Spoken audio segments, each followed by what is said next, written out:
હાય, good morning દીકરાઓ, જય શ્રી કૃષ્ણ. કેમ છો બધા? ચાલો, આજે આપણે મળ્યા છીએ કેમેસ્ટ્રીના લેક્ચર નંબર 2 ની અંદર. અને આજે આપણે ડિસ્કશન કરશું કે તમારે ધોરણ 11 ની અંદર કયા કયા ચેપ્ટરો વિશે અભ્યાસ કરવાનો છે. દીકરાઓ, ધોરણ 11 ની અંદર કેમેસ્ટ્રીના 2 ટેક્સ્ટ બુકના પાર્ટ છે, પાર્ટ 1 અને પાર્ટ 2. યાદ રાખજો, ધોરણ 12 ની સરળતા માટે ધોરણ 11 નું ઇમ્પોર્ટન્સ ખૂબ જ વધારે છે. કારણ કે ધોરણ 12 નો પાયો જ ધોરણ 11 છે. ધોરણ 11 ધોરણ 12 ની સાપેક્ષે અઘરું છે દીકરાઓ. હું જરાય ખોટું નથી બોલતો. ધોરણ 11 12 ની સાપેક્ષે અઘરું છે. મતલબ તમારે ધોરણ 11 કેરફુલી તમારે અભ્યાસ કરવાનો છે. હું ગેરંટી આપું છું કે હું જેટલા ચેપ્ટર્સ તમને ભણાવીશ, તમારે કોઈ ચેપ્ટરની અંદર કોઈ જ ડાઉટ નહીં રહેવા દો. દીકરાઓ, આપણે ડિસ્કશન કરીએ તો પાર્ટ 1 ની અંદર ટોટલ 7 ચેપ્ટર અને પાર્ટ 2 ની અંદર પણ ટોટલ 7 ચેપ્ટર છે. ટોટલ તમારે ધોરણ 11 ની અંદર 14 ચેપ્ટર્સનો અભ્યાસ કરવાનો છે. જે પૈકી એક રસાયણ વિજ્ઞાનની પાયાની સંકલ્પના. રસાયણ વિજ્ઞાનની પાયાની સંકલ્પના, it means basic concept of chemistry. દીકરો, આની અંદર તમારે શેના વિશે અભ્યાસ કરવાનો છે? હું ચેપ્ટરમાં 1 બાય 1 તમને કહેતો જાઉં છું. પહેલા ચેપ્ટરની અંદર તમારે અભ્યાસ કરવાનો છે કે ભાઈ રસાયણ વિજ્ઞાન શું છે, તેની અંદર કઈ કઈ રોજિંદી વસ્તુઓને આવરી લેવામાં આવે છે, મોલ સંકલ્પના શું છે, દ્રવ્ય શું છે, કોઈ પણ પદાર્થનું વજન એટલે શું, વજનની ગણતરી કેમ કરવામાં આવે છે, રાસાયણિક પ્રક્રિયાઓની તત્વયોગ મિતિ એટલે શું, દ્રવ્ય સંચયનો નિયમ એટલે શું, કોઈ પણ દ્રાવણની રચના કરવામાં આવે તો દ્રાવણની સાંદ્રતા એટલે શું, એના વિશે ડિટેલમાં અભ્યાસ કરવામાં આવશે. દીકરાઓ, આ પહેલું ચેપ્ટર છે એ મોસ્ટ ઇમ્પોર્ટન્ટ છે, કેમ કે આ ચેપ્ટરના બેઝ ઉપર ધોરણ 11 ને ધોરણ 12ના ઘણા અન્ય ચેપ્ટર્સ આધાર રાખે છે. આ એક બેઝ છે, પાયો છે. આ ચેપ્ટર જેટલું સ્ટ્રોંગ એટલું 11 અને 12માનું ફિઝિકલ કેમેસ્ટ્રી સ્ટ્રોંગ રહેશે. બીજું ચેપ્ટર છે દીકરાઓ પરમાણુ બંધારણ, સ્ટ્રક્ચર ઓફ એટમ. આ ચેપ્ટરની અંદર આપણે ભણવાનું છે કે પરમાણુનું બંધારણ વાસ્તવમાં કેવું છે, વર્ષો પૂર્વે કેવા પ્રકારની માન્યતાઓ હતી પરમાણુ બંધારણ અંગે, હાલમાં પરમાણુનું બંધારણ કેવું છે, પરમાણુની ઇલેક્ટ્રોન રચના કેવી રીતે ગોઠવવામાં આવે છે, જુદા જુદા વૈજ્ઞાનિકોએ પરમાણુ અંગે કરેલી સંકલ્પનાઓનો અભ્યાસ, આ ઉપરાંત કોઈ પણ પરમાણુમાંથી ઇલેક્ટ્રોન દૂર કરવા કે ઇલેક્ટ્રોનનો ઉમેરો કરવા માટે થતી ઉર્જાનો ફેરફાર, વીજચુંબકીય વિકિરણો એટલે શું, આ બધા વિશે ડિટેલમાં અભ્યાસ કરવાનો છે. હું ગેરંટી આપું છું કે જ્યારે ચેપ્ટરની શરૂઆત કરશો ને ત્યારે તમારી પાસે કદાચ પરમાણુ અંગેની જે નોલેજ છે એ ખૂબ જ ઓછું હશે, પણ જ્યારે ચેપ્ટર પતશે ત્યારે ભંડાર લઈને જાશો નોલેજનો પરમાણુ અંગેનો. ખૂબ જ ઇન્ટરેસ્ટિંગ ચેપ્ટર છે દીકરાઓ. ત્રીજો પોઈન્ટ સિમ્પલ છે, આવર્ત કોષ્ટક અંગેની માહિતી, તત્વોનું વર્ગીકરણ અને તેના ગુણધર્મોની આવર્તિતા. એટલે કે વ્યવહારમાં દીકરાઓ કેમેસ્ટ્રી આખું જે બેઝ છે ને એ તત્વો ઉપર આધારિત છે, આપ સૌ જાણો છો. પણ એ જુદા જુદા તત્વોને તેના ગુણધર્મોને આધારે યાદ રાખવા મુશ્કેલ છે. આથી જુદા જુદા વૈજ્ઞાનિકોએ પોતપોતાનો આગવો પ્રયાસ કરી અને જુદી જુદી મેથડ ડેવલપ કરેલી હતી પરમાણુઓની ગોઠવણી અંગે, એટલે કે તત્વોની આવર્ત કોષ્ટકમાં ગોઠવણી અંગે. ઉદાહરણ તરીકે લઉં તો જોન ન્યુલેન્ડ છે, જોન ડોબ્રેનર છે, AEB ધ કાનકોટોઇસ છે, દમિત્રી મેન્ડેલિફ છે, હેનરી મોસ્લે છે. જુદા જુદા વૈજ્ઞાનિકોએ પોતપોતાના મંતવ્યો રજૂ કરેલા હતા પરમાણુ એટલે કે તત્વોની ગોઠવણી અંગે. હાલમાં મોડર્ન પિરિયોડિક ટેબલ એ જુદા જુદા વૈજ્ઞાનિકોનો સહિયારો ફાળો છે. આ ઉપરાંત આવર્ત કોષ્ટકમાં પરમાણુઓની ગોઠવણી એટલે કે તત્વોનું એરેન્જમેન્ટ કઈ રીતે કરવામાં આવે છે, સમૂહ કેને કહેવાય, આવર્ત કેને કહેવાય, સમૂહમાં ગુણધર્મોમાં શું ફેરફાર જોવા મળે, આવર્તમાં ગુણધર્મોમાં શું ફેરફાર જોવા મળે, આયનીકરણ ઉર્જા શું છે, લેટાઇસ ઉર્જા શું છે, ઇલેક્ટ્રોન પ્રાપ્તિ ઉર્જા શું છે, વિદ્યુત ઉર્જા વિદ્યુત ઋણતા એટલે શું છે, વિદ્યુત ધન્મયતા એટલે શું, આવર્ત કોષ્ટકમાં કઈ બાજુ તમે મૂવમેન્ટ કરો તો કદમાં શું ફેરફાર થાય છે, એક્સેટ્રા એક્સેટ્રા એક્સેટ્રા, એવા ઘણા બધા ગુણધર્મો વિશે આપણે આ ચેપ્ટરની અંદર અભ્યાસ કરશું. દીકરાઓ, આ બે ચેપ્ટર્સનું ઇન્વોલ્વમેન્ટ ફિઝિકલ કેમેસ્ટ્રીમાં ભૌતિક રસાયણ વિજ્ઞાનમાં થાય છે, જ્યારે ત્રીજું ચેપ્ટર છે એ ઇનઓર્ગેનિક કેમેસ્ટ્રીમાં તેનું ઇન્વોલ્વમેન્ટ છે. ત્યારબાદ છે રાસાયણિક બંધન અને અણુરચના, chemical bonding and molecular structure. વાસ્તવની અંદર આપણે જોઈએ તો H2O છે, તો H2O નો આકાર કેવો છે, તો H2O નો આકાર કંઈક આવો છે, એક અણુનો. હો, તમને એમ થાય સર કે આકાર ક્યાં, અમારા ઘરે પાણી ભર્યું હોય કે ગ્લાસ ઢોળો તો સીધું ઢોળાઈ જાય છે, એમાં આકાર કેમ મેળ કરવો. વાસ્તવમાં એ તો બલ્કમાં H2O છે. H2O ના એક અણુનો આકાર આવો છે, તેના ઉપર બે બંધકારક ઇલેક્ટ્રોન યુગ્મો છે, આકાર વળેલો છે, બંધ કોણ છે 104.5 ડિગ્રી એપ્રોક્સ. તમારો પ્રશ્ન થાય, સર તમને કેમ ખબર પડી આનો આકાર આવો છે, તેના પર બે બંધકારક ઇલેક્ટ્રોન યુગ્મ છે, તેનો બંધ કોણ 104.5 ડિગ્રી શા માટે છે. એમોનિયાની વાત કરીએ તો નાઇટ્રોજન સાથે 3 એમોનિયા છે એ આ રીતે પિરામિડલ શેપથી ગોઠવાયેલા છે, પિરામિડલ આકાર, એક અબંધકારક ઇલેક્ટ્રોન યુગ્મ છે, બંધ કોણ 107 ડિગ્રી છે. આ બધા પ્રશ્નો તમારા મનમાં મૂંઝવતા હોય, એને કારણે કેમેસ્ટ્રી વીક હોય આપણું, કે સર આનો આકાર પિરામિડલ છે, તમને કેમ ખબર પડી. રાઈટ, બરાબર છે, આ ક્વેશ્ચન થવો જ જોઈએ. પણ આ બધા પ્રશ્નોનું નિરાકરણ, કે કોઈ એક તત્વ સાથે બીજા અન્ય તત્વો જોડાય અને સંયોજનો શા માટે બનાવે છે. એટલે પહેલા એક તો એ પ્રશ્ન ઉભો થાય ને, સર આ તત્વ મિશ્રણ સંયોજન એટલે શું. તમે સંયોજન કરો, પણ સંયોજન ખરેખર છે શું. વાસ્તવમાં દીકરાઓ, સંયોજન એટલે શું છે, કોઈ પણ બે જુદા જુદા તત્વો એકબીજા સાથે જોડાઈને સંયોજન બનાવે. આવર્ત કોષ્ટકમાં રહેલા 114 તત્વો છે, એ દરેકે દરેક તત્વો પોતાના વિશિષ્ટ ગુણધર્મ ધરાવે છે. જેમ કે હાઇડ્રોજન વાયુ છે, એ હાઇડ્રોજન વાયુ દહનશીલ હોય. ઓક્સિજન વાયુ છે, અને ઓક્સિજન વાયુ છે એ દહન પોષક છે, મતલબ હાઇડ્રોજન સળગે છે, ઓક્સિજન સળગાવે છે. આ હાઇડ્રોજન અને ઓક્સિજન તત્વ છે. જ્યારે આવા બે જુદા જુદા તત્વો એકબીજા સાથે જોડાય ને, ત્યારે સંયોજન બને, અને આ સંયોજન હે ને એ પોતાનો નવો ગુણધર્મ ડેવલપ કરે, અને તેમાં રહેલા તત્વો પોતપોતાના મૂળભૂત ગુણધર્મો ગુમાવી દે. મતલબ હાઇડ્રોજન એ દહનશીલ છે, સળગે, દહનશીલ. ઓક્સિજન છે એ દહન પોષક છે, સળગાવે. પણ જ્યારે આ બંને તત્વો ભેગા થાય, ત્યારે H2O બને, અને એ જે છે સંયોજન છે, સંયોજન. અને H2O તમે સૌ જાણો છો, એ જે સળગતું હોય એને ઓલવે, ઠારે. મતલબ કે આ સંયોજનમાં રહેલા પ્રત્યેક તત્વો પોતપોતાના મૂળભૂત ગુણધર્મો ગુમાવી નવા જ ગુણધર્મ ધારણ કરે. તેમાં એક કરતાં વધારે તત્વોનું ઇન્વોલ્વમેન્ટ હોય, એને સંયોજન કહેવાય. સંયોજન ઇંગ્લિશમાં કમ્પાઉન્ડ કહેવાય દીકરાઓ. જ્યારે આ એલિમેન્ટ્સ તત્વો, ઓકે, તો આ સંયોજન, બે જુદા જુદા તત્વો એકબીજા સાથે જોડાઈ અને સંયોજનો બનાવે છે. તો એ કઈ રીતે બનાવે છે, શા માટે બનાવે છે, એને આવા સંયોજનો બનાવવાની જરૂર શું પડી. બીજી વસ્તુ, કોઈ એક તત્વ કોઈ અન્ય એક તત્વ સાથે જોડાય અને નવું સંયોજન બનાવે, પણ કોઈ બીજા તત્વ સાથે જોડાતું નથી. મતલબ કયો તત્વ કેની સાથે જોડાશે, કેની સાથે નહીં જોડાય. ઓહો, બહુ અઘરું, બહુ વિચિત્ર અને કન્ફ્યુઝિંગ વસ્તુઓ છે બધી. પણ બધી વસ્તુની ક્લિયરિટી તમને હું આ ચેપ્ટરની અંદર કરાવીશ. કોઈ પણ અણુનો આકાર કેવો, એમાં કેટલા બંધો હોય, બંધની ગોઠવણી કેમ થાય, ઇલેક્ટ્રોન યુગ્મ કેમ ગોઠવાય, જુદા જુદા આકર્ષણ બળ કેવા હોય, બધા વિશે ચિંતા ન કરો. અભી હમ જિંદા હે. હું બધું કરાવીશ, મોજ કરો, તમને બધું આવડી જશે. કેમેસ્ટ્રીની 100% જવાબદારી મારી છે. રાસાયણિક બંધન અને અણુરચના જે ઇનઓર્ગેનિક કેમેસ્ટ્રીનો એક ભાગ છે, અકાર્બનિક રસાયણ વિજ્ઞાન. દ્રવ્ય અવસ્થા, સ્ટેટ ઓફ મેટર, ઘન, પ્રવાહી, વાયુ, આ ત્રણેય અવસ્થાઓ વિશે આ આદર્શ વાયુ સમીકરણ, બોયલનો નિયમ, ચાર્લ્સનો નિયમ, ગેલ્યુસેકનો નિયમ વગેરે વગેરે વાયુ અને પ્રવાહીના ગુણધર્મો અંગેની ડિટેલમાં માહિતી તમને આ ચેપ્ટરમાં મળશે. દ્રવ્ય અવસ્થા જે ફિઝિકલ કેમેસ્ટ્રીનો એક ભાગ છે.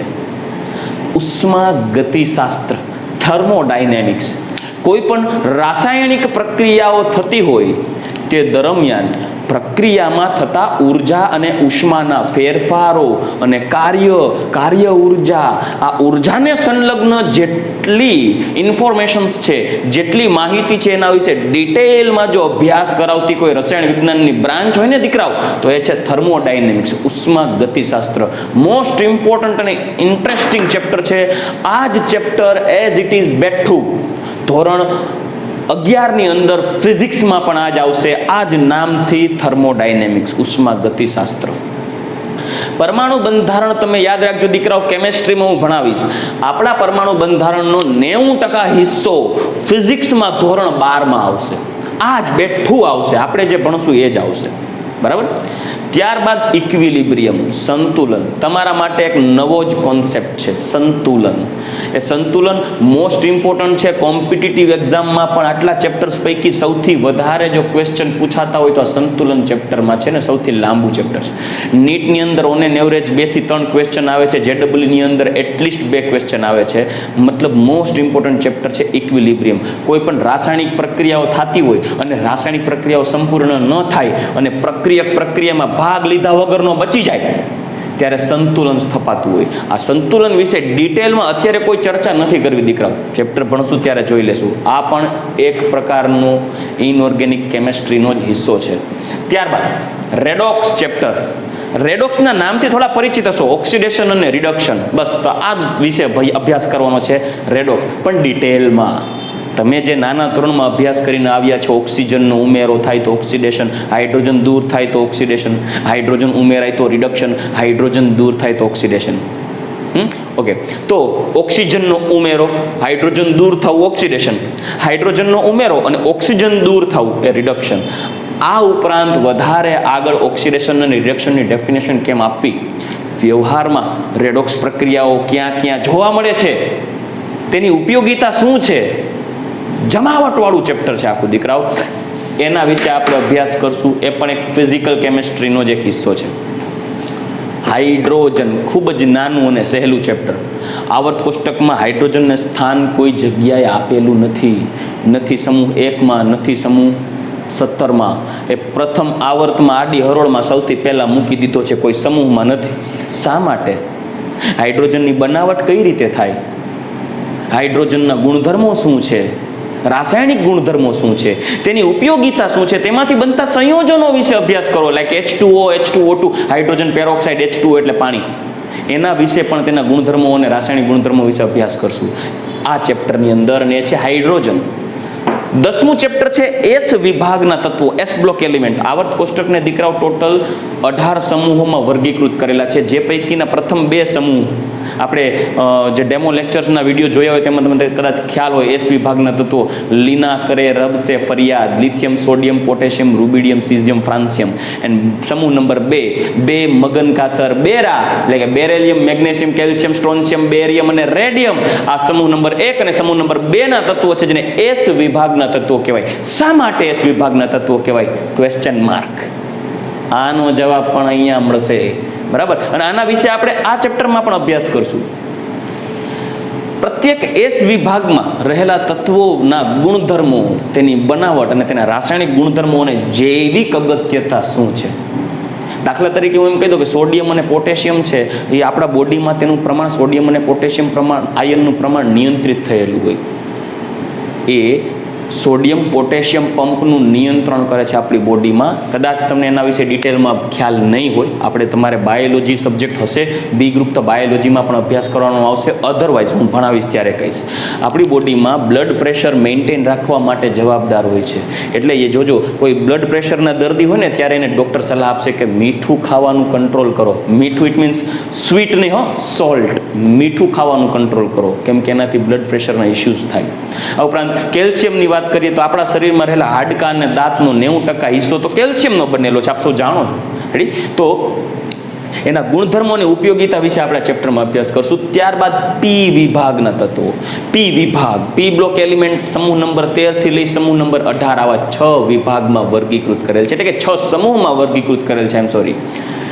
એ 6 સમૂહ પૈકી સમૂહ નંબર 13 અને સમૂહ નંબર 14, સાંભળો દીકરાઓ, સમૂહ નંબર 13 અને સમૂહ નંબર 14, આ બે સમૂહનો અભ્યાસ આપણે આની અંદર કરશું. બેંગન, આલુ, ગાજર ઇન થેલી, યાદ કરો સમૂહ નંબર 13. આગળના લેક્ચર્સ રેડી, હું એ લેક્ચર્સનું પાછા આપણે મારી યુટ્યુબ ચેનલની અંદર અપલોડ કરીશ, જેથી કદાચ તમારે જો જોવા હોય તો તમે જોઈ શકશો. બરાબર. સમૂહ નંબર 13 ના તત્વો છે boron, aluminium, gallium, indium, thallium. બેંગન, આલુ, ગાજર ઇન થેલી. ત્યારબાદ સમૂહ નંબર 14 જોવાનું છે કાશી ગયે શંકર પ્રભુ, એટલે કે કાર્બન, સિલિકોન, જર્મેનિયમ, ટીન અને લેડ. બરાબર. આટલા તત્વો વિશે આપણે અભ્યાસ કરશું. ચેપ્ટર નંબર 11 પી વિભાગના તત્વો. હવે દીકરાઓ મોસ્ટ ઇમ્પોર્ટન્ટ, જામો પાડી દે એવું અને ધોરણ 10 માં એના વિશે નહીવત અભ્યાસ કરેલો છે તમે, એ છે કાર્બનિક રસાયણ વિજ્ઞાનના પાયાના સિદ્ધાંતો, જેને દીકરા આપણે ટૂંકમાં કહી શકીએ GOC, જનરલ ઓર્ગેનિક કેમેસ્ટ્રી. ધોરણ 12 છે ને દીકરાઓ, ધોરણ 12 એના પણ 2 ભાગ છે ટેક્સ્ટ બુકમાં. એમાં જે બીજો ભાગ છે ને આખો ઓર્ગેનિકનો છે. એ આખો બીજો ભાગ આ ચેપ્ટરના ખભા ઉપર છે. મતલબ જેનું આ ચેપ્ટર સ્ટ્રોંગ, એનો ધોરણ 12 નો બીજો ભાગ રેડી. મતલબ આ ચેપ્ટરનું ઇમ્પોર્ટન્સ સમજી શકો છો. અને યાદ રાખજો દીકરાઓ, JEE હોય કે નીટ હોય, આ ચેપ્ટરના એટલીસ્ટ 3 ક્વેશ્ચન, ને JEE હોય તો 2 ક્વેશ્ચન આવે, નીટ હોય તો આ ચેપ્ટરના 3 ક્વેશ્ચન આવે. યાદ રાખજો, મોસ્ટ ઇમ્પોર્ટન્ટ ચેપ્ટર છે, થોડું લાંબુ પણ છે, પણ સામે એનું ઇમ્પોર્ટન્સ પણ એટલું છે. ખૂબ જ બેઝિક ફંડામેન્ટલ છે આની અંદર. કાર્બનિક રસાયણ વિજ્ઞાનના પાયાના સિદ્ધાંતો, નામમાં જ ખબર પડે બેઝ ભેગું થયું છે આમાં. આપણે ધોરણ 11 ની શરૂઆત આ ચેપ્ટરથી જ કરશું. કાર્બનિક રસાયણ વિજ્ઞાનના પાયાના સિદ્ધાંતો. રેડી? ઓકે. બીજું નેક્સ્ટ ચેપ્ટર છે ચેપ્ટર નંબર 13 હાઇડ્રોકાર્બન. હાઇડ્રોકાર્બન ખરેખર 2 ભાગમાં વર્ગીકૃત કરેલો હોય છે, એલિફેટિક અને એરોમેટિક. એ પ્રત્યેક એલિફેટિક હાઇડ્રોકાર્બન અને એરોમેટિક હાઇડ્રોકાર્બન વિશે ડિટેલમાં, બનાવટ, તેના ભૌતિક ગુણધર્મો અને રાસાયણિક ગુણધર્મો વિશે આપણે આ ચેપ્ટરમાં અભ્યાસ કરશું.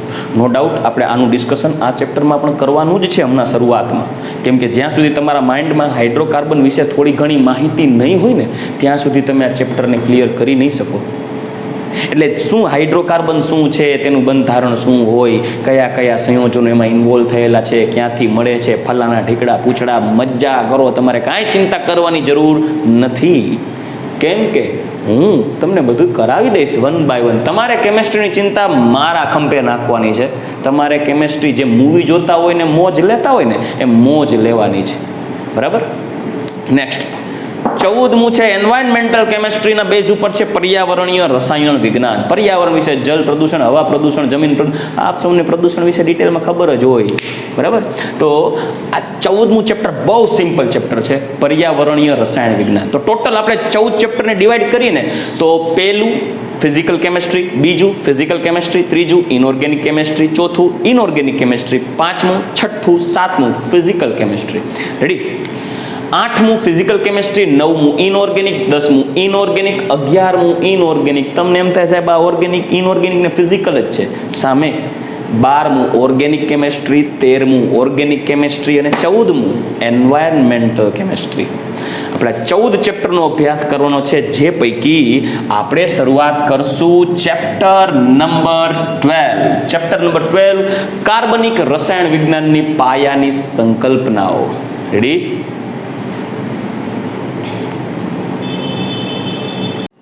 ચાલો દીકરાઓ, હવે આપણે ચેપ્ટર નંબર 12 ની શરૂઆત કરીએ.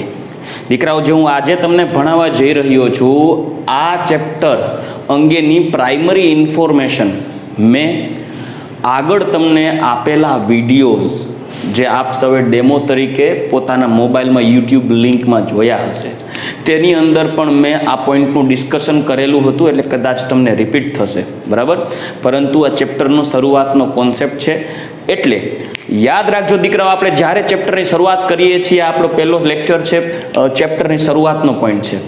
ડેઇલીના રેગ્યુલર લેક્ચરની અંદર આ એક તમારું એક વર્ક રહેશે. હું જેટલું બોર્ડ વર્ક કરીશ ને દીકરાઓ, આ બોર્ડ વર્ક કર્યા બાદ, સાંભળજો દીકરાઓ, આ બોર્ડ વર્ક કર્યા બાદ હું તમને 5 સેકન્ડ આપીશ. એ 5 સેકન્ડમાં તમારે સ્ક્રીનશોટ પાડી લેવાનો છે અને તમારે પોતાની એક ક્લાસ નોટ્સ એટલે કે ફેરબુક બનાવવાની છે. આ નોટ્સની અંદર હું ટેક્સ્ટ બુકમાં હશે એ અને નહીં હોય એવી બાબતો પણ હું ઇન્વોલ્વ કરાવીશ જે JEE અને નીટ માટે ઇમ્પોર્ટન્ટ રહેશે. એટલે તમારી નોટ્સ તમે લખેલી હશે તો ગમે ત્યારે રિવિઝન કરવા માટે બધા પોઈન્ટ્સ એની અંદર ઇન્ક્લુડ હશે, જે તમને MCQ સોલ્વ કરવા માટે પણ શોર્ટકટ હશે. કેમ કે NCERT ટેક્સ્ટ બુકમાંથી વાંચશો તો લાંબી લચક લખાણ હશે અને એ બધું લખાણ વાંચીને માથું ફાટી જશે. આપણે ક્વોલિટી વર્ક કરવાનું છે, ક્વોન્ટિટી વર્ક નહીં. સમજાય છે? સારું કાર્ય કરવાનું છે, મહેનત કરવાની છે, મજૂરી નહીં. આપણે મહેનત કરશું. કેમ કે દીકરા હંમેશા યાદ રાખજો, હું હર વખતે કહેતો આવું છું વિદ્યાર્થીઓને કે મજૂરી કરો તો ખાલી પેટ ભરાશે અને મહેનત કરશો તો ઘર ભરાશે. તો આપણે ઘર ભરવાનું છે, એટલા માટે આપણે મહેનત કરશી અને આઉટપુટ લાવશું. બરાબર? એટલે હું જે તમને આ પોઈન્ટ લખીને દઉં છું એ પોઈન્ટ તમારે નોટ્સ બનાવવાની રહેશે. ક્લિયર? શરૂઆત કરીએ કાર્બનિક રસાયણ વિજ્ઞાનના પાયાના સિદ્ધાંતો. એની પહેલા વર્ષો પૂર્વેની માહિતીઓ લઈ અને જુદા જુદા વૈજ્ઞાનિકોના મંતવ્ય લઈ આપણા ધ્યાનમાં એવા કયા કાર્બનિક પદાર્થો હોઈ શકે. જોકે તમે તો 11મું શરૂઆત કરવા જઈ રહ્યા છો એટલે બની શકે કે ઓલમોસ્ટ કદાચ કોઈને ખ્યાલ ન પણ હોય કે કાર્બનિક સંયોજન કેને કહેવાય.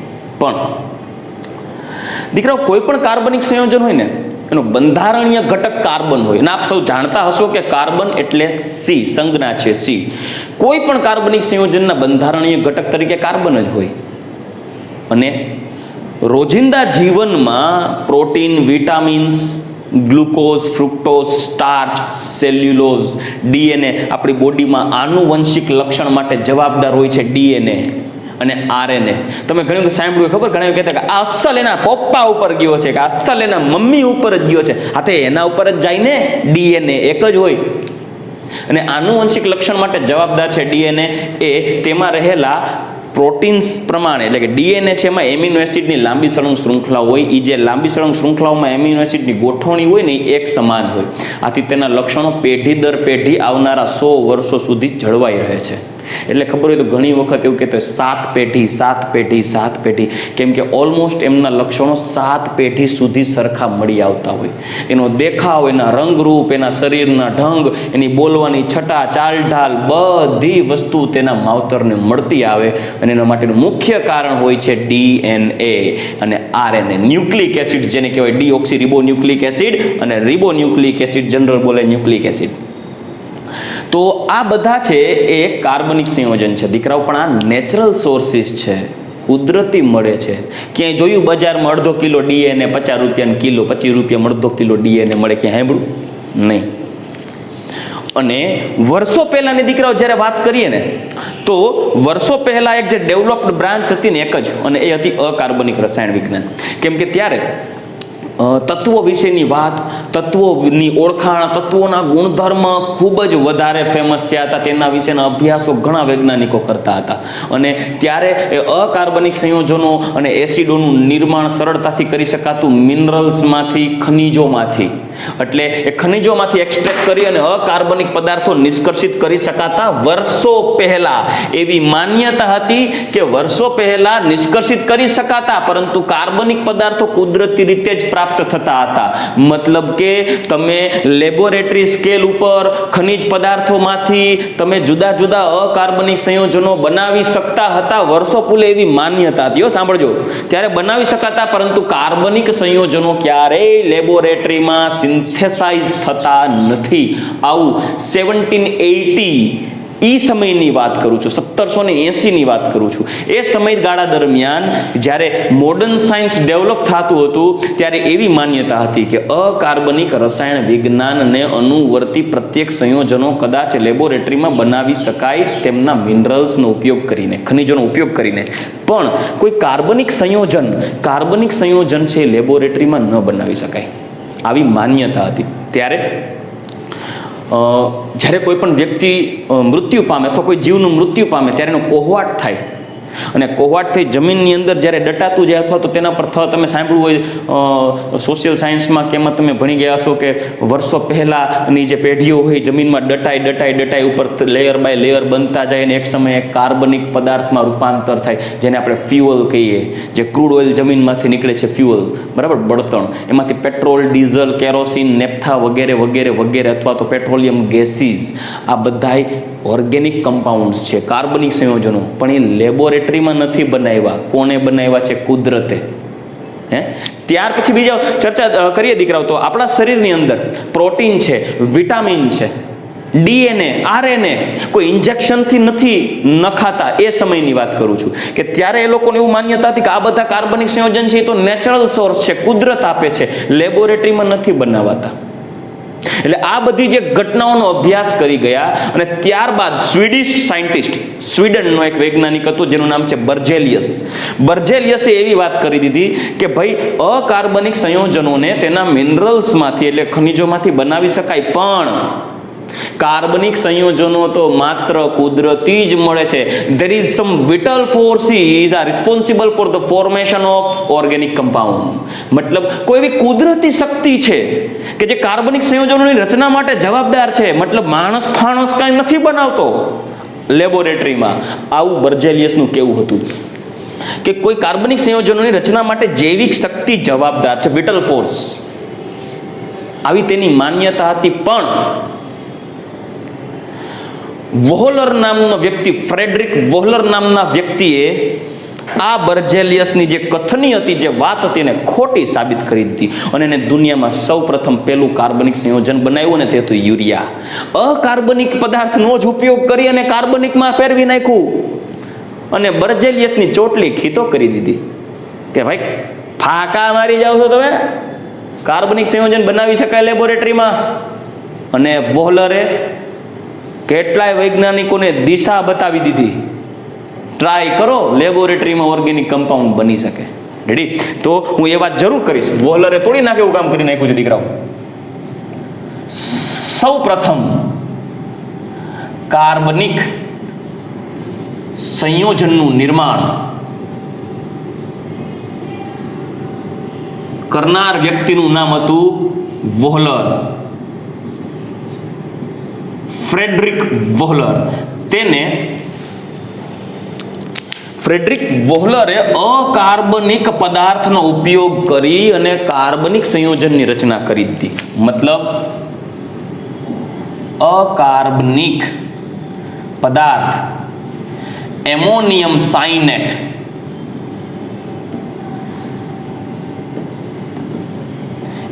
NH4CNO, એમોનિયમ સાયનેટ માંથી યુરિયા કાર્બનિક સંયોજનની રચના કરી દીધી.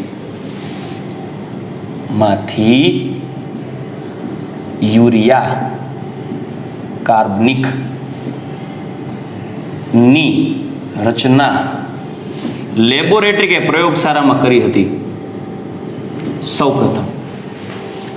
મતલબ પુનઃ રચના છે. NH4CNO એમોનિયમ સાયનેટ પુનઃરચના, મતલબ કે તેના બંધારણમાં ફેર ગોઠવણી કરવાની છે, કોઈ નવી વસ્તુ નથી નાખી, એમાંથી બનાવ્યું NH2CO NH2 યુરિયા. તમે જોઈ શકો છો બંનેમાં 2 નાઇટ્રોજન 1 કાર્બન 1 કાર્બન, 4 હાઇડ્રોજન ને 1 ઓક્સિજન.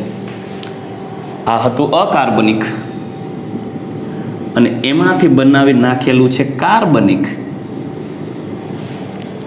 મતલબ ફ્રેડરિક વોહલરે ઇતિહાસ બદલવાની શરૂઆત કરી દીધી અને પાના પલટાવી નાખ્યા અને ફ્યુચરને નવી દિશા દેખાડી દીધી. વોહલરે જ્યારે સૌપ્રથમ કાર્બનિક સંયોજન બનાવ્યું ત્યારે અન્ય વૈજ્ઞાનિકોને પણ ભરોસો બેઠો કે બનાવી શકાય, ત્યારે અન્ય વૈજ્ઞાનિકોના પ્રયાસો પણ સફળ નીવડી ગયા અને ત્યારબાદ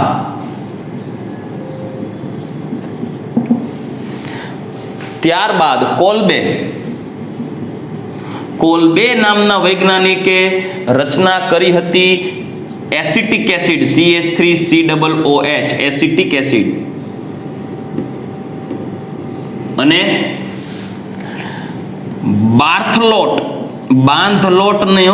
બાર્થલોટ નામના વ્યક્તિએ સૌ પ્રથમ બનાવ્યો CH4 મિથેન ગેસ.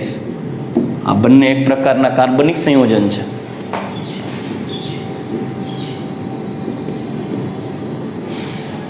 આ કોલ્બે અને બાર્થલોટ નામના વ્યક્તિએ ત્યારબાદ કાર્બનિક સંયોજનની રચના કરી અને ત્યાર પછી જૂની માન્યતાઓ બદલી ગઈ, ઇતિહાસના પાના ફરી ગયા અને કાર્બનિક સંયોજનો લેબોરેટરીમાં બનાવાતા થઈ ગયા.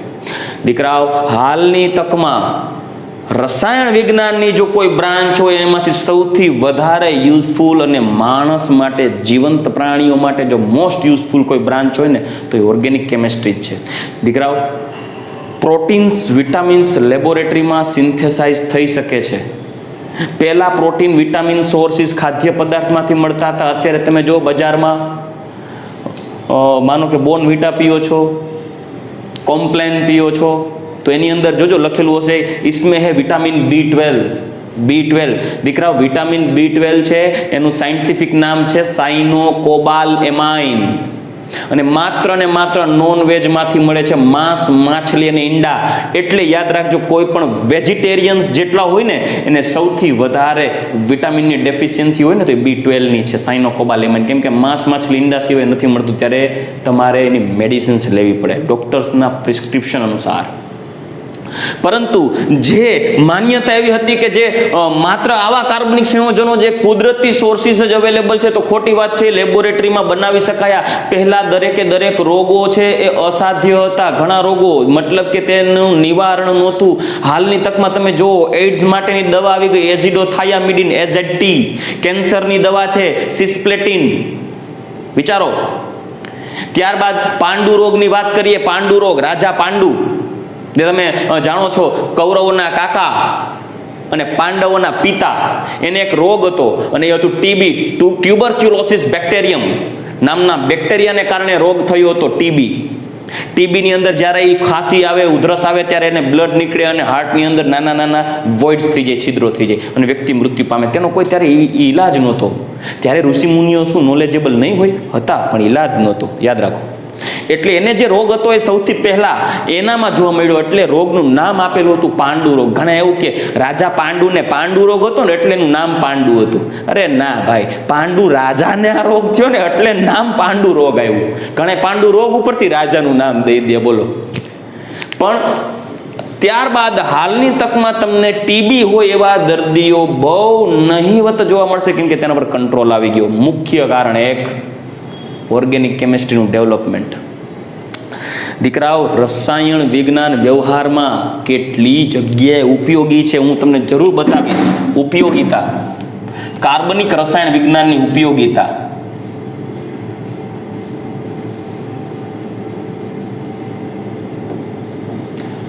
તો વ્યવહારમાં તમે કાર્બનિક રસાયણ વિજ્ઞાન, સૌથી પહેલા એક વાત કરું ને તો ક્લોથિંગ્સ, કપડા. મસ્ત મજાના અલગ અલગ ફેબ્રિક્સ વાળા તમે આપણે કપડાં પહેરીએ છીએ, બરાબર? તો આ બધા કપડાઓની રચના માટે પોલિમર જવાબદાર છે અને પોલિમર માટે કાર્બનિક સંયોજન જવાબદાર છે. એટલે હું શરૂઆતમાં પહેલા કહીશ કાપડ. ત્યારબાદ રંગક, ડાઈઝ, કલર, પિગમેન્ટ. આપણે ઘરે તમે જોઈ શકો છો પ્લાસ્ટિક પેઇન્ટ્સ લગાડીએ છીએ, ઘરમાં જે દિવાલો ધોડીએ છીએ, પેઇન્ટ્સ લગાડીએ છીએ, એ બધી કાર્બનિક સંયોજનની દેન છે. ત્યારબાદ આપણે ચર્ચા કરીએ તો મેડિસિન, ઔષધો. કોઈ પણ દીકરા વેક્સિનની રચના માટે જે મેઇન જવાબદાર છે ને એ રસાયણ વિજ્ઞાનની બે શાખાઓ છે, એક બાયોકેમેસ્ટ્રી અને બીજી ઓર્ગેનિક કેમેસ્ટ્રી, બરાબર? જુદા જુદા રોગો માટેની દવાઓનું હમણાં તમે જોજો, આપણે કોરોનાની વાત કરીએ તો હાઇડ્રોક્લોરોક્વિન નામની દવા યાદ હોય તો યુઝ કરતા હતા, જે એકચ્યુઅલી એન્ટી મેલેરિયલ ડ્રગ છે. પણ તેનાથી તાવને કંટ્રોલ કરવા માટે હાઇડ્રોક્લોરોક્વિન નામની દવા, તંદી તો આપણે બોલતા હતા થઈ જાય, હાઇડ્રોક્લોરોક્વિન નામની દવા છે એ સંપૂર્ણપણે 100% સિન્થેસાઇઝ ઓર્ગેનિક કેમેસ્ટ્રી છે, ઓર્ગેનિક કમ્પાઉન્ડ છે, 100% બનાવટી લેબોરેટરીમાં. આ ભાઈ તો ફાકો મારી ગયા હતા, કુદરતી મળે તો કુદરત હું કાંઈ ઉપરથી જાળવામાં હાઇડ્રોક્લોરોક્વિનની ટેબ્લેટ ટીંગાડે નહીં. પણ ત્યારે એટલું ડેવલપમેન્ટ નહોતું એટલે એની જગ્યાએ સાચા હતા. જેને કહેવાય ને કે કોઈ વ્યક્તિ દુનિયામાં જન્મ લે ઇતિહાસ બનાવવા માટે, ત્યારે દુનિયા એને ફોલો કરે ને પાછળની વાત બધી ખોટી પડી જાય. તો જ્યારે આ વોહલરે લેબોરેટરીમાં જ્યારે ઓર્ગેનિક કમ્પાઉન્ડની રચના કરી દીધી ને ત્યારે આ બધી બાબતો શક્ય બની. હાલમાં ઓલમોસ્ટ ડિઝીઝ ક્યોરેબલ છે, એને કંટ્રોલ કરી. દીકરાઓ, કેન્સર જેવો કેન્સર પ્રાઇમરી સ્ટેજમાં ક્યોરેબલ છે. તમારા જીવનમાં જોવા મળતા ઘણા એક્ઝામ્પલ છે. દાખલા તરીકે કે સોનાલી બેન્દ્રે એક હિરોઈન હતી. કદાચ ન જોયું હોય તો ક્યારેક ગૂગલમાં સર્ચ કરજો, સોનાલી બેન્દ્રે, બરાબર. એમને કેન્સર હતું. અત્યારે એ ઓલ વેલ, એકદમ સેટ છે. સૌથી ફેમસ ક્રિકેટર યુવરાજ સિંહ, એ વ્યક્તિ જાણતો હતો દીકરાઓ ખરેખર લાઈફમાં એક મોટિવેટિવ પર્સન છે યુવરાજ સિંહ. જ્યારે વર્લ્ડ કપ 2011માં એનું પરફોર્મન્સ તમે જોયું હશે કે યુવરાજ સિંઘે એટલું જબરજસ્ત પરફોર્મન્સ આપેલા છે દરેક ઇનિંગ્સની અંદર કે જેને કારણે એ 2011નો ક્રિકેટનો વર્લ્ડ કપ આપણા હાથમાં હતો. દીકરાઓ, બોયઝને ક્રિકેટની વાત આવે ને હા જાણે ગોળ મળી ગયો. ક્યારેક જોજો, યુવરાજ સિંહ દીકરાઓ જાણતો હતો કે તેને આવા ડિસીઝ છે, જ્યારે વોમિટ કરે કે ઉધરસ ખાઈને ત્યારે એની લોહી નીકળતું હતું. છતાં પણ એ વ્યક્તિએ દેશને માટે ડૉક્ટરને કીધું કે પ્લીઝ આ વાતને તમે ડિક્લેર ન કરતા કે મને આ પ્રોબ્લેમ છે, મને એકવાર વર્લ્ડ કપ જીતવા દો. ઉપરવાળો એની સાથે હોય જ્યારે ખરા મનથી મહેનત કરે ને ત્યારે.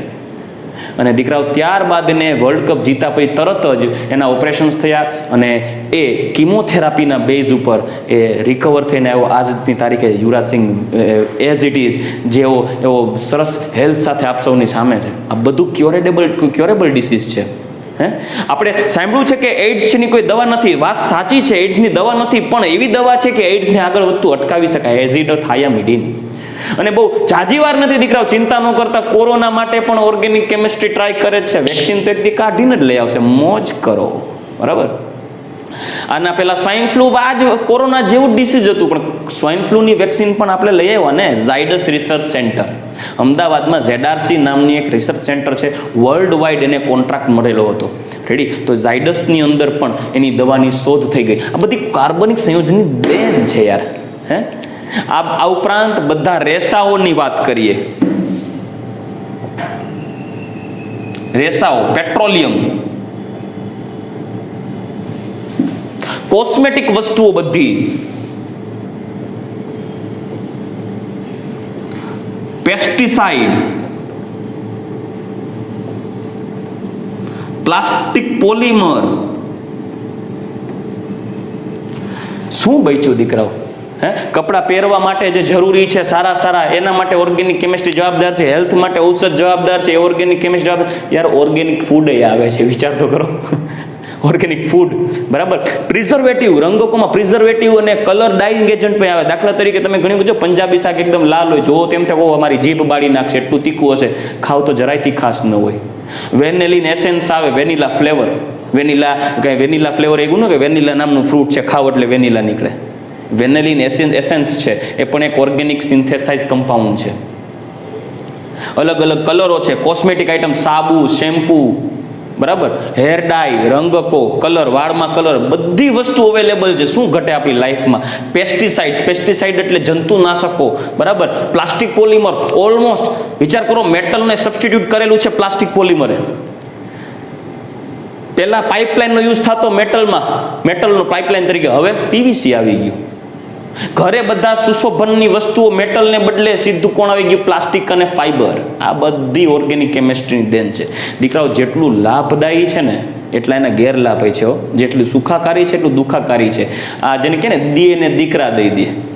પણ જ્યારે ઓર્ગેનિક કેમિસ્ટ્રીની નેગેટિવ પોઈન્ટ્સને જોશો ને, તો જ્યારે આ બધી સંયોજનોની રચના દરમિયાન જો તમે સાર સંભાળ ન રાખો, ધ્યાન ન રાખો, અને એના કેમ કે કાર્બનિક સંયોજનો બધા સારા હોય એવું જરૂરી નથી, પોઈઝનિયસ હોય. દાખલા તરીકે દરેક ઓર્ગેનિક કમ્પાઉન્ડમાં જેટલા એરોમેટિક છે ને બધા કાર્સિનોજેનિક છે. દાખલા તરીકે હમણાં તાજી જ વાત કરું, મેં લેક્ચરમાં પણ વાત કરી હતી કે વિશાખાપટ્ટનમની અંદર પોલિસ્ટાયરીન બનાવતી એક કંપની છે, પોલિમર બનાવતી, જે ટીવી ફ્રીજના જે બોક્સ આવે ને, ટૂંકમાં ફ્રીજના કેબિનેટ, એસીના કેબિનેટ, ટીવી, બરાબર. ટીવી આપણે જે ફ્રીજ છે, ફ્રીજ ખોલીએ તો જે ડોર છે, બરાબર, જે આખું બોક્સ છે, ખોખું નથી કહેતો, બોક્સ આખું ટીવી જે આપણે ફ્રીજ છે જે બનાવેલું હોય, એ બધું જે પ્લાસ્ટિક છે એ પોલિસ્ટાયરીનનું બનેલું છે. કેમ કે વજનમાં હલકા અને વિદ્યુતના અવાહક હોય, અને પાણીની કોઈ અસર નથી થતી, એટલે ભીંજવો તો સડો ન બેસે, અને વિદ્યુતના અવાહક હોય પાછા. અને એ પોલિસ્ટાયરીન બનાવવા માટે જે જરૂરી ઘટક હતું એ હતું સ્ટાયરીન. એ પણ એક ઓર્ગેનિક કમ્પાઉન્ડ જ છે. તેમાંથી પોલિમરાઇઝેશન થાય, આને કહેવાય સ્ટાયરીન.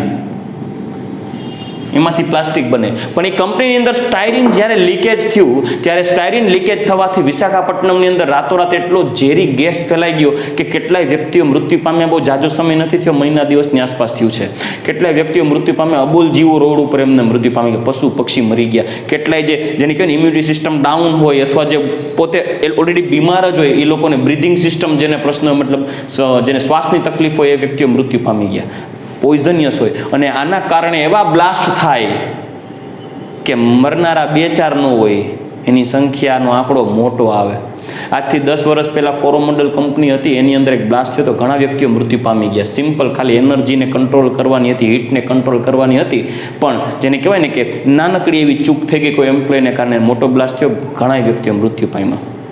કેમેસ્ટ્રી જેટલો સુખાકારી છે, જેટલો લાભદાયી છે ને, એટલો ગેરલાભ પણ છે. મતલબ આપણે પોઝિટિવ પાસા જોઈએ તો સાથે નેગેટિવ પાસા જોવા જોઈએ. તો દીકરાઓ, આજે આપણે વાત કરી કે આટલા યુઝફુલ કમ્પાઉન્ડ છે આપણે લાઈફ માટે, જીવવા માટે, બધી વસ્તુ કાર્બનિક સંયોજનોની દેન છે. હવે આ કાર્બનિક સંયોજનોનો પાયાનો બંધારણીય એકમ કોણ? તો કે કાર્બન. અને કાર્બનની અંદર એક કેટેનેશનનો ગુણધર્મ છે. અને એ કેટેનેશનના ગુણધર્મને કારણે કાર્બન છે એના જેવા અન્ય કાર્બન પરમાણુ સાથે સિંગલ બોન્ડ, ડબલ બોન્ડ કે ટ્રિપલ બોન્ડ બનાવી શકે, લાંબી સળંગ શૃંખલા બનાવી શકે કે ચક્રીય સંયોજનો બનાવી શકે. તો આવા કાર્બનના ગુણધર્મ અને એનો કેટેનેશનનો ગુણધર્મ કહેવાય, અને એને કારણે અસંખ્ય કાર્બનિક સંયોજનોની રચના કરી શકે છે. અને એ કાર્બનથી રચાતા સંયોજનોનો અભ્યાસ કરવા માટે રસાયણ વિજ્ઞાનની જે સ્પેશિયલ બ્રાન્ચ બનાવેલી છે એ છે કાર્બનિક રસાયણ વિજ્ઞાન. અને આપણે આવતા લેક્ચરની અંદર એ કાર્બનના કેટેનેશનના ગુણધર્મથી ચાલુ કરી અને હાઇડ્રોકાર્બનના પ્રકાર અને કઈ રીતે એને લખવું અને કાર્બનની ટેટ્રાવેલેન્સી ઉપર આગળ વધશું. ચાલો દીકરાઓ, તો આજનું લેક્ચર અહીંયા સુધી રાખીએ. દીકરાઓ, આપ આ લેક્ચરને એન્જોય કરો છો કે નહીં એના માટે આપના રિવ્યૂ મને જરૂર મારા પર્સનલ નંબર ઉપર મોકલી દેજો. બીજી વાત, આપ સૌએ આ વર્ક પોતાના ક્લાસ નોટ બનાવવાની રહેશે. અમે તમારી પાસે બધા ક્લાસ નોટ્સના ફોટા ડે ટુ ડે સ્વરૂપે મંગાવશે. આપ સૌને કોલ આવી જશે. આશા રાખું છું કે આપ સૌ વ્યવસ્થિત મહેનત કરો છો અને મારી અને તમારી આપ સૌની મહેનત ફળ લઈ આવશે અને જિંદગીમાં આપ સૌ આગળ વધશો એવી આશા સાથે આપનો દિવસ શુભ રહે દીકરાઓ. ગુડ બાય, ટેક કેર, જય શ્રી કૃષ્ણ.